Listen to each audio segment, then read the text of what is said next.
My thing was I wanted to learn a car from front to back, inside out. I wanted to know everything I could learn about it. I was a small town boy from South Dakota. I didn't travel a lot. I went to a few surrounding states. All day walking around the campus looking at things. Yeah, I took my courses and just on a whim put a resume in with Gravedigger monster truck, and 20 years later, I'm still doing monster trucks, but I have my own now.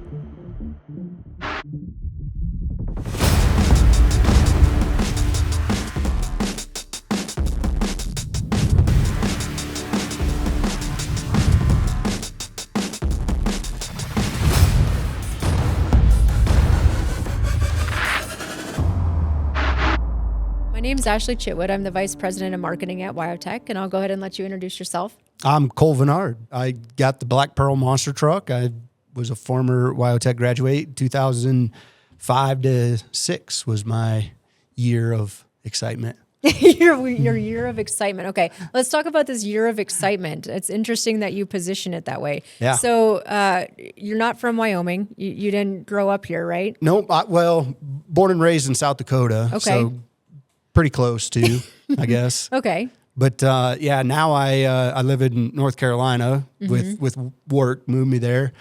But yeah, born and raised in South Dakota, and it was the closest, biggest, nationwide school in a sense that was suited for me and everything. I honestly, I had a cousin of mine that come out here, and that was like the deal breaker for me. Like he convinced me to come here.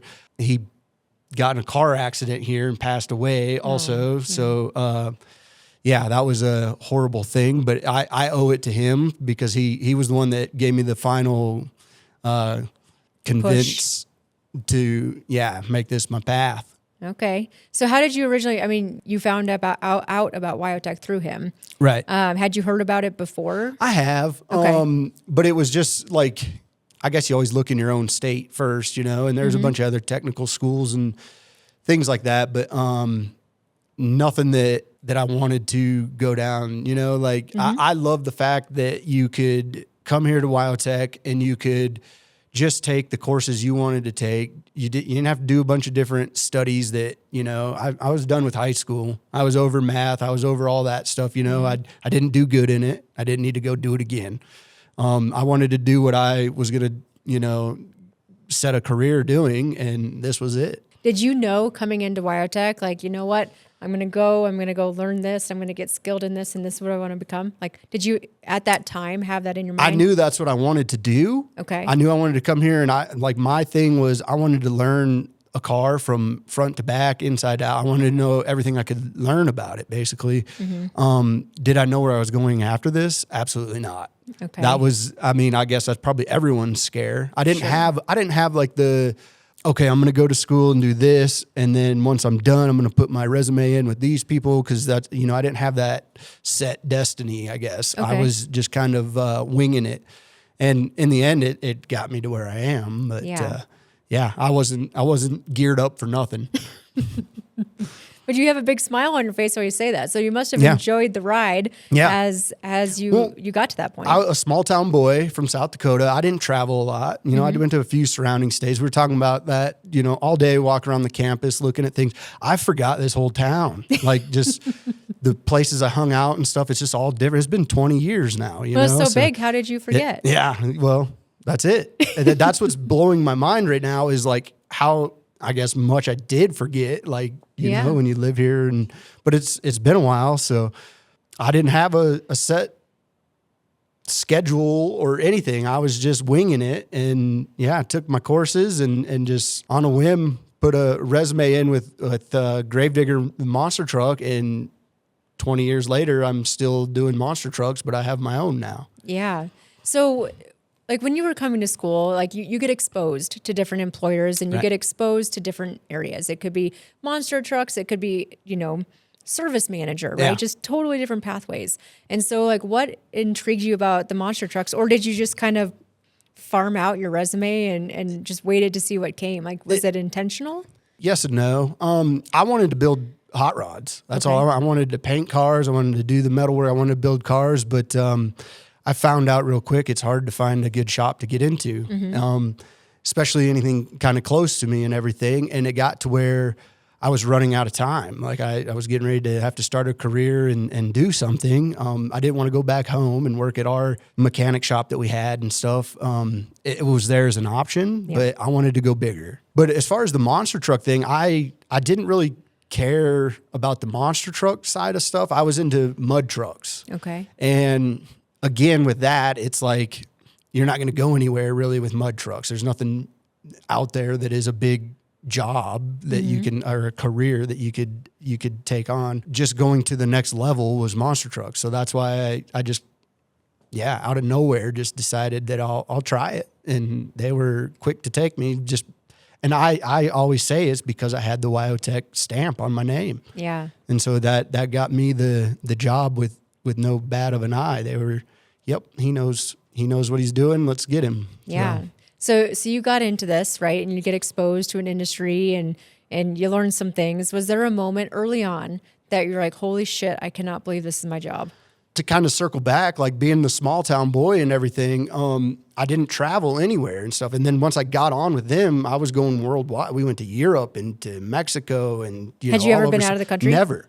Had no desire to. You had to get a passport and everything. Had to get a passport. And I lived out of a suitcase. I traveled all over the United States to places I'd never even heard of, you know what I mean? And some people would say that's a dream come true. Right. And at the time I didn't want to do it, but I love that I did. And like, you learn the different ways of worlds and just meeting people and seeing how other things are. And I'm 100% glad I did it. And it, got me out and kind of took me out of my comfort zone. But I feel like that is the way of the world now. Everyone travels, you know what I mean? And it's so easy too. But that was the big kind of aha moment, and everything was like going to Europe and things like that, to where it's like, shoot, I never would have went here, and I'm glad I did. Now I want to almost do like a circle back tour of my own without doing monster trucks. I want to take my wife and kids and go out and just go to vacation at some of these places and actually enjoy it instead of work. Yeah. Yeah, but now you know they exist, and you want to go experience that. That's and awesome. I've learned the places I do and don't like. So yes, that's another added bonus for sure. Yeah. So you started with this company out of school. How long did you work with them before you made a decision to go out on your own? I was with Monster Jam for 9 years, and then we were in North Carolina. They were moving everything to Florida, and I just bought a house. I had a kid on the way.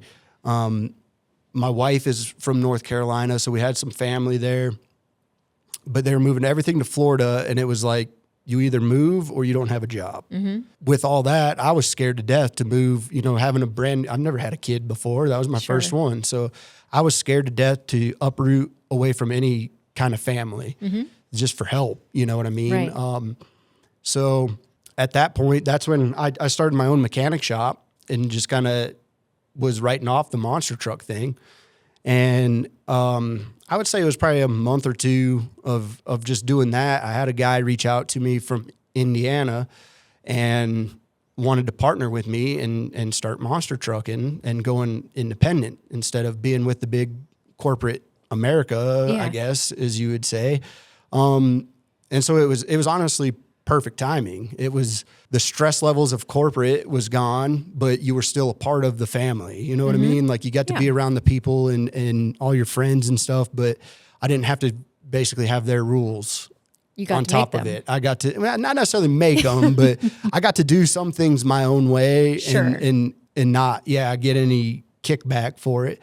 Because everything has rules, but we bent them a little bit that way. But I've been independent with the Black Pearl Monster Truck now for, I think this is 9 years with that as well. Okay. So you get this phone call and, you have a little one on the way. And I mean, was there fear in that too of saying, man, like what if this, did it ever cross your mind that it might not go the way you expected to? Or were you kind of like, this feels right. And you just jumped in? Yeah, it was, I would say it was more of it felt right because I knew the monster trucks inside and out.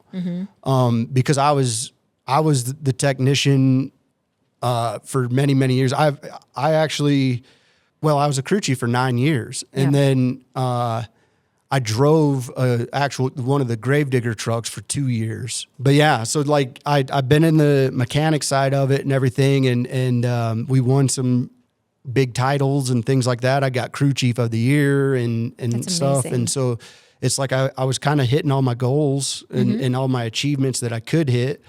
And then the independent side, it was kind of like the underdog coming in, or the black sheep or black horse or however you want to call it. But I called it Black Pearl.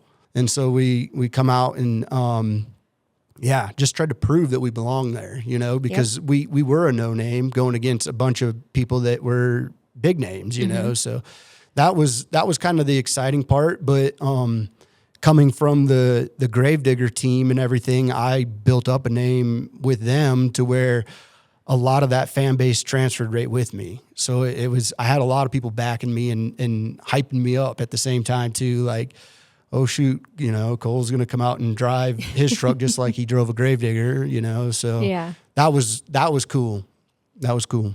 That's awesome. So, I mean, you've had quite the fun journey here over the last several years. And, I think a lot of times our students come in maybe similar, probably very similar to you, of like, I really like the craft. I have fun doing this. I'm going to do something along these lines, or I think I want to do these things. Yeah. And then we're humans, right? Nowadays we have, which didn't have it as prevalent, when you and I were graduating school, but social media, you have influencers telling you what you should and shouldn't do and what's cool and what's not cool. And if you're this, you're successful. And if you're that, you're not successful. Like what advice would you give to young people, whether it's coming into the trades or not, of how would you tell them to mute some of that outside voice and that influence to do what it is that you're passionate about? I would say, if you don't dream it, you can't have it. You know what I mean? So like if you've got a dream, just keep on dreaming it and you'll kind of set your own destiny that way. You know what I mean? Like if you feel like you're never going to be able to do the things that you want, you're never going to be able to do it. But if you tell yourself, this is what I want to do, and I never thought it would be monster trucks. As a kid, I wanted to be a professional dirt bike racer, but I learned real quick that I wasn't that good at that. And I was never going to make it on the big level like I thought. But then all of a sudden here come monster trucks. And here I am on that level with monster trucks, not a dirt bike, So it might not be the path that you originally thought that you were going to go down, but it could be something that is better or very similar that is a little curveball, but in the end is still, your same achievement. So you just got to, find something that you enjoy and dream. Yeah, I think that's amazing. Another thing about, students coming in is the influence of parents or guardians or whoever is in their lives. What messages would you give to those influencers, families who are like, oh man, I feel like you have to go to 4-year if you're going to be successful, or you need to go down this path. Like how would you recommend to parents or guardians? What would you say to them? I'm going to be kind of brutally honest. And I think it's a bunch of crap, really. Like, I think I don't want to say that you shouldn't go to college, and everybody has their own path and everything. But, I think the sooner that you can do what you love and get out in the field, that's the way to do it. And you don't need the other stuff that drags you down. And, like it would drag. That was my whole decision with coming here. It was get in, learn what I wanted to learn and get out, and get in the field. And that's exactly what happened. And all the other added stuff with it, it's like, I don't want that crap, like I wasn't good at it then. And and I get it, you use math and stuff every day, but that stuff you learn, I don't need to go above and beyond and learn every way to divide something, Right. So what you want, go for it. And if it's working on cars, here you go. You don't want to take all them other classes and stuff like that, then this is the place for you. And that's 100% why I did it. I wasn't good at school. I didn't want to go to school. I wanted to go learn cars. And you did. That's it. and you just kept going up, up, up, up. So And here I am. Here you are. You're being inducted to the Hall of Fame this evening, which is insane. Crazy. Right? That is crazy and so Never exciting. thought. Yep. Never thought. So, you hit this, right? And there's really no end, Yeah. God willing, for us. And so what's next, right? Like what's next for you? If you could paint that vision for, man, this would be so cool if this happened in the next 3, 5, 10 years. Yeah. Like, what is that? I mean, I guess I need to start TikToking and just starting to get away from all this physical stuff now that I'm getting old, and I'll just start doing funny videos, and it's the way of the world now. But no, I really want to look into the YouTube channel and stuff of building cars and doing the everyday, every kind of person deal. Not I don't want to do SEMA builds and stuff. I want to do just, every Coal builds. Yeah. Just backyard builds that are functionable and can look cool. And some people might think they're POSs, but it works and does what it does, and I feel like more people can relate. You know what I mean? Like it's super cool to watch some badass cars be built and everything, but a lot of people don't have the money to even start with the machinery, to build that, let alone the knowledge and stuff. So yeah, that takes a lot and everything, but I don't know where to go from here. I don't. It's like, we'll just see what is thrown at me and try to spin what I can on, make it my own and go on. Yeah. Well, that's awesome. So how can we keep following you? Like for the people watching too, like, is there social media website? Like how can we track where you're at and that type of thing? I am horrible at social media. Horrible. And I so think we have to open the yellow pages and find you. Yeah. I have got every single social media that you can have. Okay. Right. But I do not post to them like I should. I've hired people to do it for a while, tried to just do it myself for a while. And I don't know. In the end, it all kind of just gets, I've got too much going on to focus on one thing. And it's always faded away. But yeah, you can follow me on any social media as Cole Venard. And with the monster truck, we have a website, blackpearlmonstertruck.com. Okay. We put some things up there. Another thing a lot of people don't know, I don't know, is I've got a prosthetic. And let's see, that would have been 2010. I got in a dirt bike crash. Another big FU with dirt bikes. I wasn't good enough to race them, and then I get in a crash and hurt myself. But that opened a whole new door for me as well. And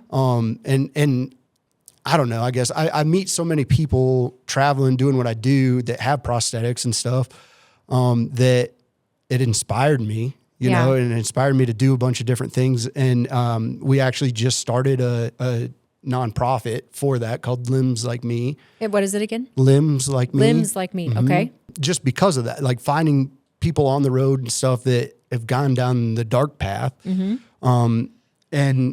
I guess what I kind of learned and got out of meeting a lot of people, and I would say I kind of went through it myself as well, but you have to find the right doctor for yourself.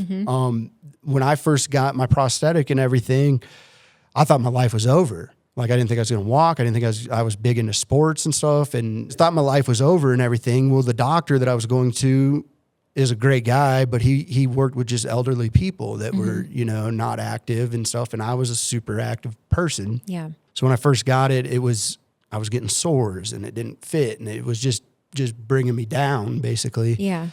Which I had a lot of friends that, you know, backed me and they pumped me up or wouldn't let me be down. They made me, you know, get your ass up and go do this or something. It kind of motivated me to prove to myself to get back to normal, first of all. But then, I start hearing all these other people's stories and stuff, and a lot of them have went down that dark path but gave up.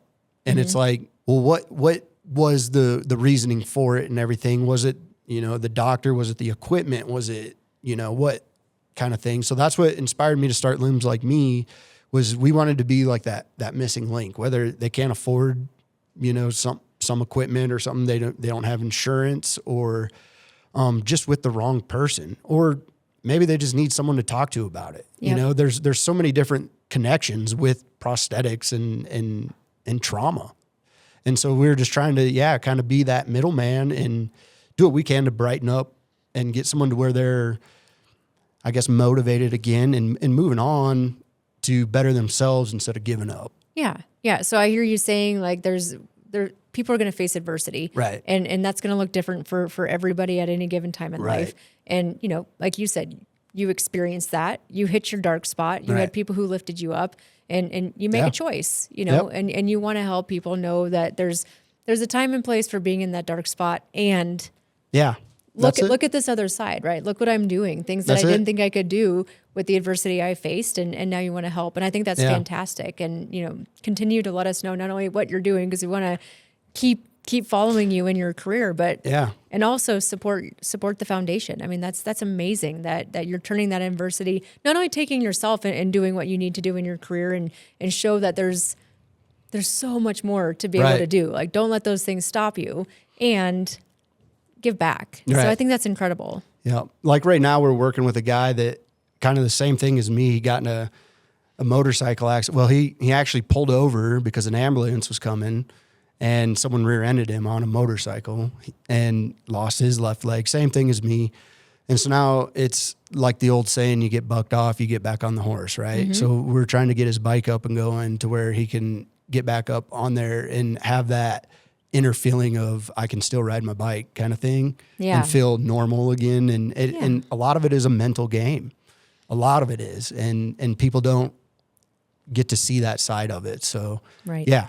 Well, awesome. Thank you so much for joining us today. Yeah. Congratulations again on Thank you. becoming a Hall of Famer. That's such a big deal. It's crazy. And we're excited to follow you and what's next, whatever that could be. We're excited to do that. Thank you for sharing about the nonprofit. We'll be sure to support that in any way we can. Love it. But thank you for joining us. We appreciate it. Thank you guys.